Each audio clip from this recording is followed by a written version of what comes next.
With a shift to the right of the American political mainstream and the decline of union influence, unions are treated by the mainstream media as having lost their relevance. A prominent 2011 Fox News article, Why Unions Are Harmful to Workers, published on the topic, for instance, dubiously claims that unions help ship a lot of would-be jobs overseas, a claim that disingenuously ignores the fact that over half of states now have right-to-work laws that effectively make it impossible for unions to collect dues, let alone organize. In other words, certain aspects of the mainstream U.S. media are falsely implying that unions are a central cause behind the outsourcing of jobs in the U.S. The American mainstream media neglects to highlight the role of corporate-backed laws that make it difficult to unionize, including the above-mentioned right-to-work legislation now passed in about half of U.S. states. In other words, the American mainstream media is paying attention to only half the picture. It is acknowledging the frailty of union power in the 21st century without addressing the fact that unions are in fact among the leading cause behind the decline of union political influence. But union influence has also been curtailed by indirect corporate jockeying, including the outsource of historic unionized industries like manufacturing, the rise of automation, and of course the growth of contract-based jobs. Research also suggests that the decline of unions is directly influencing growing income inequality. The decline of union power has thus had the mixed legacy of expanding the job market while at the same time reinforcing wage inequality.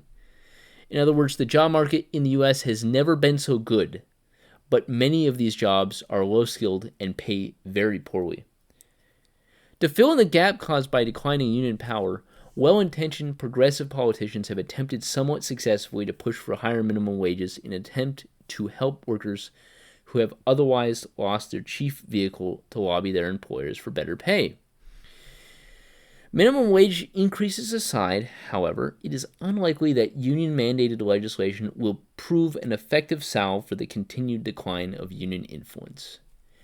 Unions are formed so that workers can have some influence not only over their own wages, hours, and working conditions, but they also provide a means to influence their employer in terms of the many other problems that arise between worker and employer, which cannot necessarily be addressed by legislation.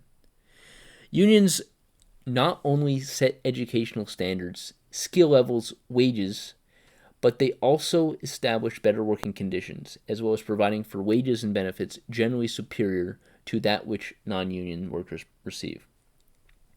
Additionally, most union contracts provide far more protections than state and federal laws.